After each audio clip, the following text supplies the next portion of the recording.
Guys are enjoying. Today no tunyumirwa tuli campfire.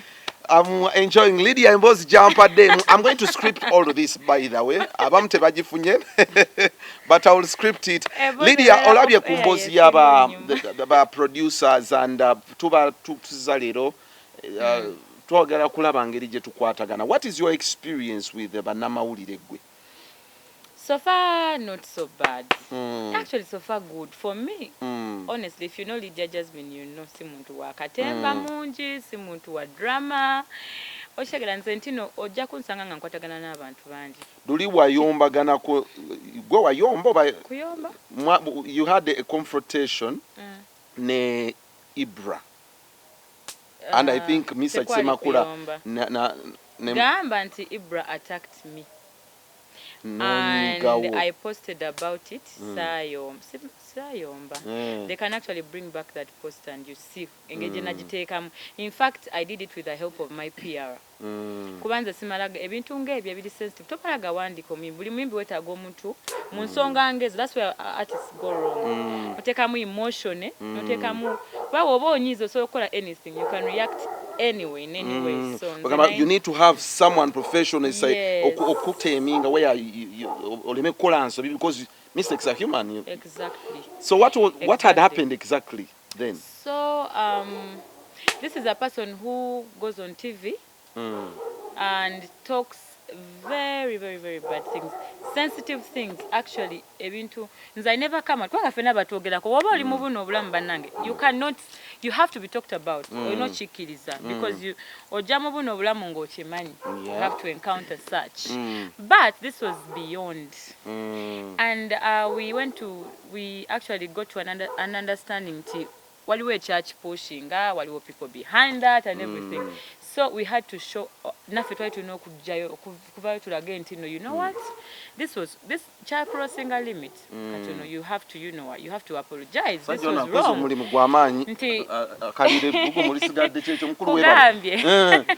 And this was not only me, it was two brands with another artist. This is a person I'd never met, Jaxta.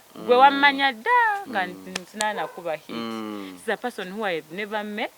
When I bump na clip saying I'm going to TV, tino mulabe ne program sina na budde bwa gundi ezo. They sent me a clip of this person actually talking about. He was too personal. You understand? So naye Jaxta. This is an industry where we need each other. Bayimbi tubeta Munnamawulire namwe Munnamawulire mukola ki? So you guys came to a reconciliation. Yeah, the person actually realized his mistake and called me out. Yes, naina mu busungu.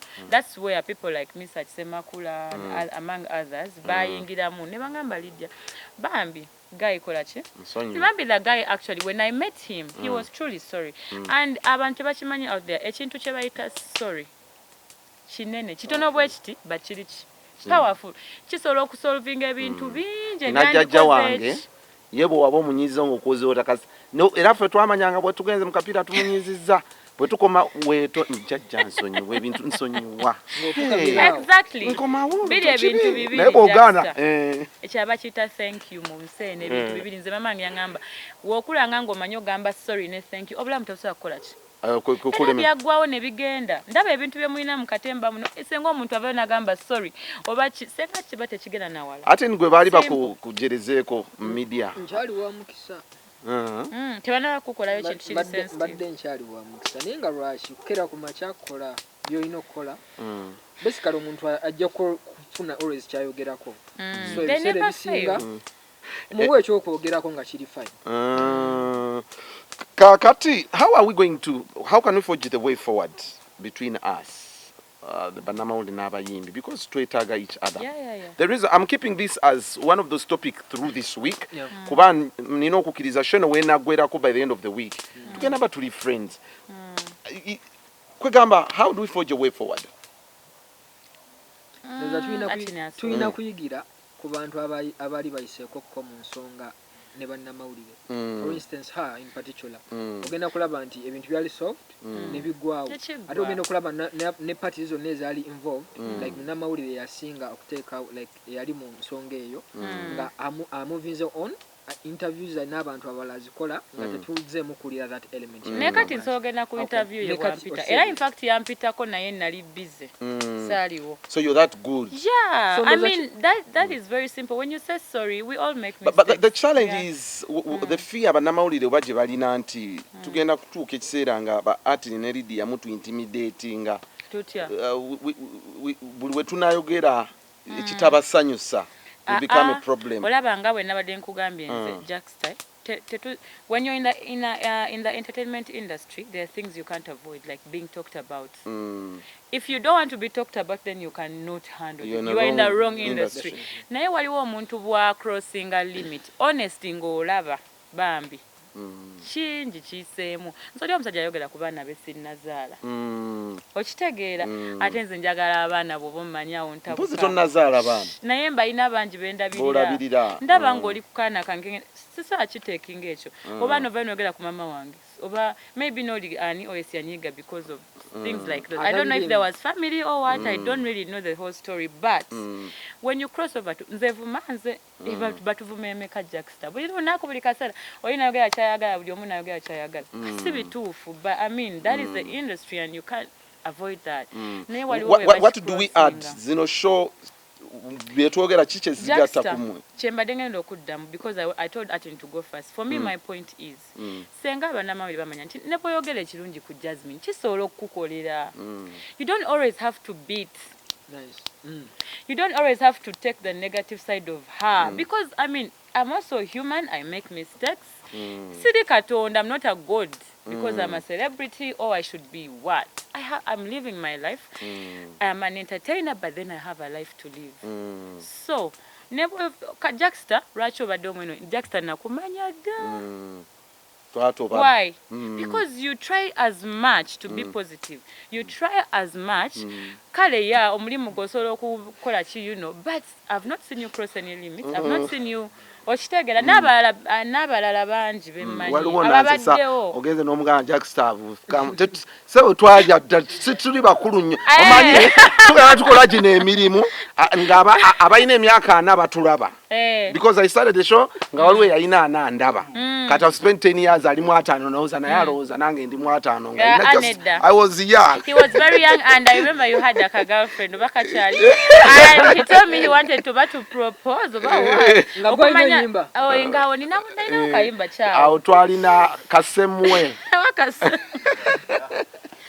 so okitegera kati that's why Jaxta so kungubya nemba mu nyumba yange saa 6 nenzija because I respect you because you respect me.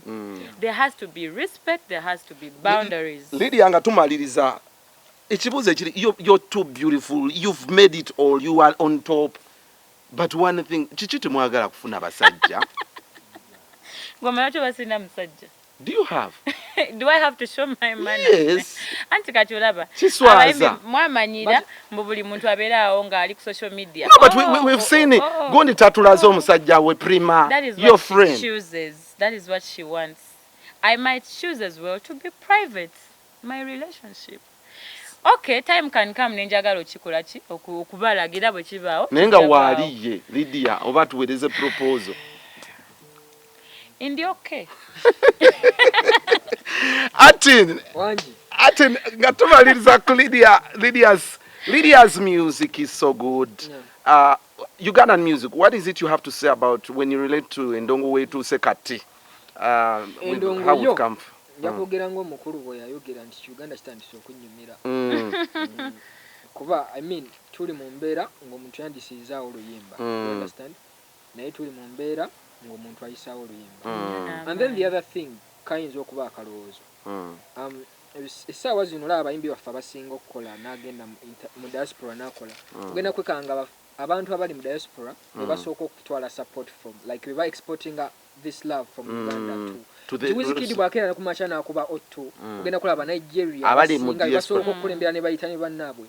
So we really need that support. Si kintu kye tuyinza okukera ku machana tuyisaamu ki amaaso bwe tubeera nga tulina abantu abo abagenda essaawa zino TikTok ogenda kwekanga enamba esingako baana bali etegeeza the audience eyo eri ebweru ina omulimu gw'okukola okulaba nga Ugandan music penetrates and abantu tebakimanyi bakibuusa maaso but that's akakodyo kalinyaawo. Nze ne Prima we've been friends since 2013 2014 kale nga ntandika okuyimba Semwe mwagenda okula semwe nga muli bachali. Nga twemanya dda since oluyimba lwange ne Rabadaba. 2014 ebisaala bya Venom byali biseera kyebyo. Yeah, around 2014. Yeah. 2013. So now we come a long way. Katoli team ani team just started team Prima because just is still your friend anyway. Inze olaba abantu abo nabamanya nga bali together. Okitegera. Nagenda okubamanya nga bali couple. They were actually still dating. They were not they were dating. But they were from the foundation, paka everything to family to the breakup. So who am I to take sides? Where is she more happy? Kuba waliko ne just trading achaliwo nga you with them I think. Kati he's with Henry. Is Henry your friend? Yeah. Where is she more happy? With Henry or ni just trading? Well, I'll leave that to the public to decide. I'll leave the public abantu abali nabo balaba. I do not want to judge people. Neche manyi nti Prima ali okay ne George ali okay. And both of them bakwano bange I do not have sides. She's proud ya Yeruka. She made herself brown, which you didn't, and she's been your friend. Yeah, for many years. Gwe lwaki tokwata mu kizigo? Buli omu aba nekyayagala Jaxta. Kati ye kye yali ayagala kyekyo. And that was her decision. And also me kyenjagala kyekino. And I can't change it. Because most celebrities have changed, but you've chosen to be I actually knew Prima long time. Nga naba nakubeera nga bwali. Nga kyali nga gwe. Teyali nnyo nga nze, but era teyali nga bwali. Yeah, so that shows you that we've come a long way. Long way. Yeah. Kale, okay, Artin, mbade yanyo reactingeko katono nnyo. Ensonga z'abakazi. Ensonga z'abaagala na munnaye. Otekayo kitono. Kakati solo nzikiriza tukolemu ku sente when we come back ndoza we shall have the ample time we've been looking for. I want to tap into Jazmine's life, musical life. She's the most trending. Simanyi oba you've noticed wabadde ne ba dictator ne tugamba twatunudemu ennyimba za 22 ng'ennyimba zonna zirimu za Jazmine. Is that 2021? 2021. Most of the songs that are taking control are your songs. And I'm like, Ochimanyi tujizi ya KTC industry. How are you doing it this year? Lydia Jazmine, this year obadde too vibrant. How are, Chichi, is it the management? Kuba last na waline Roni, actually Roni? Yeah. Since the lockdown, I think since end of 2019, 2020, 2021. Tugenda myaka esatu oba twajiwezeza nojiweza. Obadde ne endorsements mu COVID abayimbi babadde bafa obwavu naye gwe nga nkulaba bw'obwamu video obukuba waliwo obulala so many endorsements. How have you been able to achieve all that? Munange olaba nange nkyebuuza because I mean tubadde locked for 2 years now. The other first year yatunyigamu n'atenze kati ate n'eyokubiri atenyize nnyo abantu atenze njifunyeemu nnyo. So ebintu bya Katonda tosobola bimanya. Tosobola manya nkola ya Katonda. Nange simanyi nti from the first song wakyogedde wakiŋŋambye ng'onkubidde essimu ne nkitunuulira. Ne ŋŋamba nagambye n'omwana wange awo one of the LG addicts abalwaninga gundi zange. Ne mugamba nkolere kagundi ke short clip nga ka video ka nnyimba zenkoze this year. I asked my fans which one because honestly nazirabye nga zonna zibadde hit obadde n'olwa Ricky Man obadde n'olwa Grenade olwa Ricky Man olwa Waikibenda kati Kapesa. Artin, what is special about Lydia as a producer? What would you tell the world about her? What makes her special? Waliwo otuuka waliwo obulevu kwotuuka mu bulamu bwo nga bafaani bo bali part of you oba nfuna kitegeeza ki nga buli wobawa kye basuubira bakibiriingiramu like nga bali part of you. So Katonda kasita akuyamba awo n'otuuka kati Lydia waali amaanyi ago wegali amaanyi ge wegali. Is she ready for a big concert singako bitabadde Africana? I think I would support her for that. I would support her for that. Kati no twali tugenda we batusibira twali bali bagenda wanika Serena. Ebyaddala and you deserve it. And people don't know because baggalawo nga bakagula show nga batuwadde ne date nga ya December ne batugala mu March. Wagende gulu ofuna sente zo. Wayonda byeyo. Kale station mayanja agulidde manager Lawrence eryato ali manager last time yamukolera surprise. Kitwewunyisiza, can an artist love his manager that much? Namugulira eryato. Station abagula motoka. Lydia Jazmine, last time I had your management somehow mwafune motoka nakuwa Benz. Benz yali ya sente zange. Yaliyo. Manager yagula buguzi yetumikiriza bwetumikiriza. Manager wange yankolera yansalirawo ebintu ebisinga so. It was a surprise from him, but it was the best for me because I needed it. Kwegamba ngeja kwata sente yala zino toziri. Kola fenna tutegeragana so he knows what's best for me. So someone kati gwechezali zizo so can an artist manager so gulira. Yes. Elyato. Why not? Mu corona ono. Techawunyisa. Ati munango olaba. Soka Artin. Abantu abamu bali mukola sente meanwhile.